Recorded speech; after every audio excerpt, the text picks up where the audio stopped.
All right, so get ready because we're diving into a seriously messed up case. Aleksandr Pichushkin, the Chessboard Killer. We've got two YouTube videos here, one from VOXFM and the other from Kroniki Kryminalny. This guy is something else.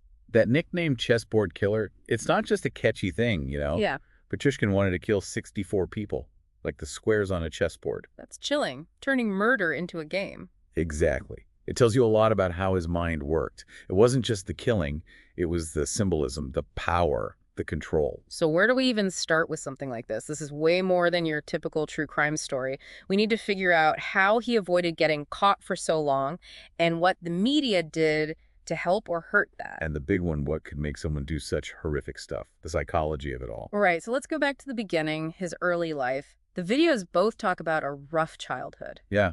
Abandoned by his father, a bad head injury as a kid, raised mostly by his grandfather. That head injury stands out to me. The videos say it caused speech problems and maybe even made him more aggressive. Definitely. A trauma like that at such a young age, it can have lasting effects, especially on development, how he interacted with people. We see a connection between childhood trauma and violence later in life pretty often. It's like the stage was set early on. Then there's this whole thing with Andrei Chikatilo, the butcher of Rostov. I'm not really familiar with that case. Oh, Chikatilo was another serial killer back in the Soviet Union. Pichushkin was obsessed with him. The videos say Pichushkin idolized him, even dressed like him. Yeah, and get this, he wanted to kill more people than Chikatilo. He wanted to top him. That's a whole other level of messed up. What do you think drove that obsession? Was it just wanting to be famous in a bad way? Fame was part of it, for sure. He wanted to be infamous, like Chikatilo, maybe even more so. It's like he saw killing more people as his ticket to being remembered as the worst of the worst. So how did he actually go about it? The videos say he started in Bitsevsky Park in Moscow. Right, Bitsevsky Park. It's huge and wooded. Perfect for what he wanted. Seclusion, control.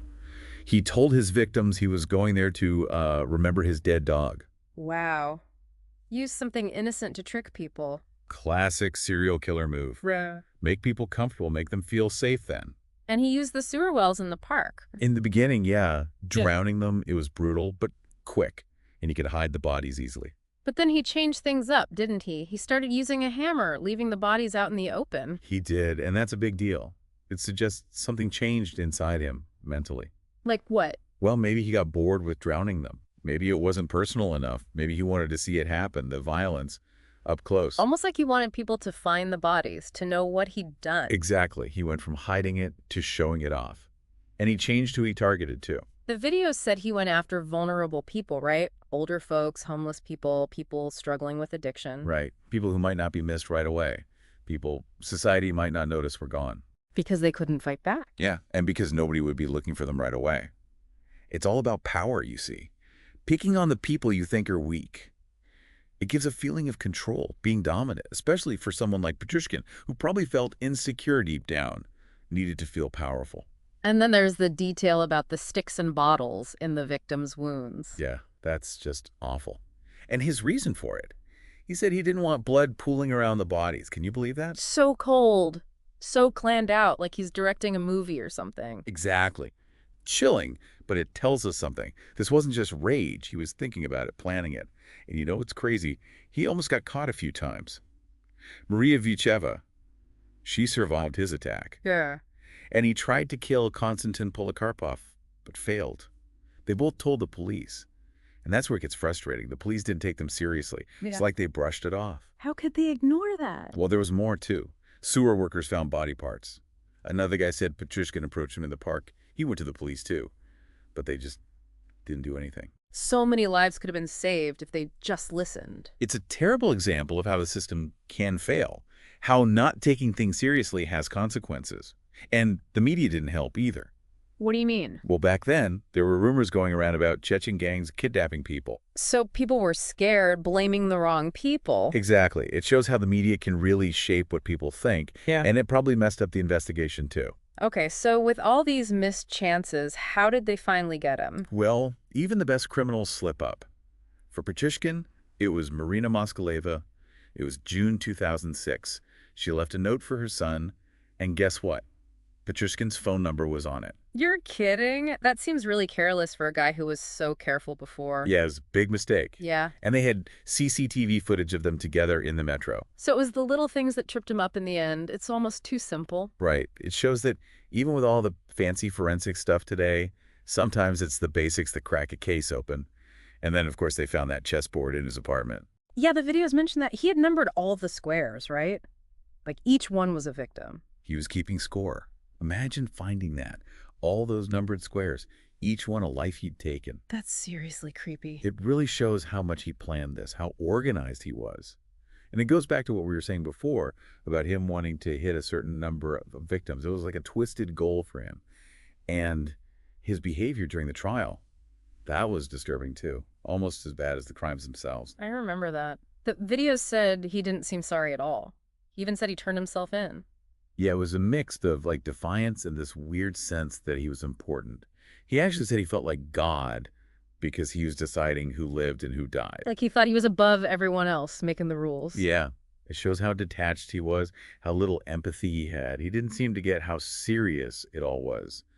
It's scary to think about people like that, whose morals are just so messed up you can't even understand it. Well, at least they caught him. Life in prison with the first 15 years in solitary confinement, that seems right. Yeah, the court saw how dangerous he was, how bad his crimes were.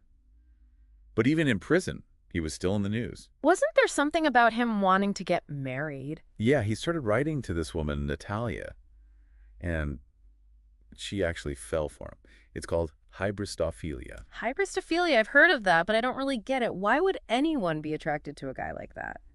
It's complicated, and there are different reasons for it. For some people, it's the excitement of the forbidden, the danger. Others might be drawn to the fame, like they'll be famous too because they're with a killer. And some people think they can change him, right? That's another possibility, this idea that they can save him, make him a good person. It's sad, really. And, in all of this, it's easy to forget about the victims. It's more than just a crazy story. These were real people whose lives were destroyed. That's true. We get caught up in the killer, but we have to remember all those people who were hurt, who were gone because of him. Right. Every square on that chessboard was a person with a family, friends, people who loved them. We can't forget that when we talk about these things. So where does that leave us? Pichushkin's locked up, case closed, but it feels like there's more to it than that. There is. This case raises a lot of questions, and we don't have all the answers. Why would someone become so evil? Did his childhood, his injury, did society play a part in making him this way? And how did he get away with it for so long? Those are really big questions, and I think they go beyond just Pichushkin. It makes you think about human nature, the dark side of it, and how hard it is to stop these things from happening. You got it. We can analyze it all we want, but there's still so much we don't know about why people do these things. And that might be the scariest part. There are some minds we might never understand, some darkness we can't shine a light on. That's a scary thought. It is. But it means we have to keep trying, keep learning, keep asking questions, even if we never get all the answers. The videos talk about how society might have played a part in Pichushkin's story. What do you think about that? I think it's important. It's easy to just say he was a monster and be done with it. But we have to look at the world he lived in too. What do you mean? Well, think about the attitudes towards mental health back then. Were there resources for people who were struggling? Did anyone see the signs, the red flags, and do anything about it? So it's not just about him, it's about the system, how it could failed him, or even made him worse. Exactly. It's Yeah. not a simple issue, and there are no easy answers. Mm-hmm. But if we want to stop these things from happening, we have to ask these hard questions. We have to be uncomfortable. And then there's the question of justice. Is life in prison, even with solitary confinement, enough for what he did? That's a tough one, and everyone has to answer it for themselves. Nothing can bring back the people he killed or take away the pain of the families. But it makes you think about what punishment is for. Is it revenge? Is it to help someone become a better person? Is it to keep everyone else safe? And what does real justice even look like in a case like this? It's a question we all have to wrestle with. We've talked about a lot. Pichushkin's childhood, how he killed people, the investigation, the trial, even this weird thing about him wanting to get married from prison.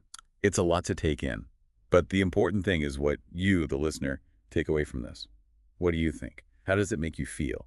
What questions do you have? We've gone deep into this case, and it's been, well, intense, to say the least. Aleksandr Pichushkin, the chessboard killer. His story is full of darkness, and it leaves us with more questions than answers.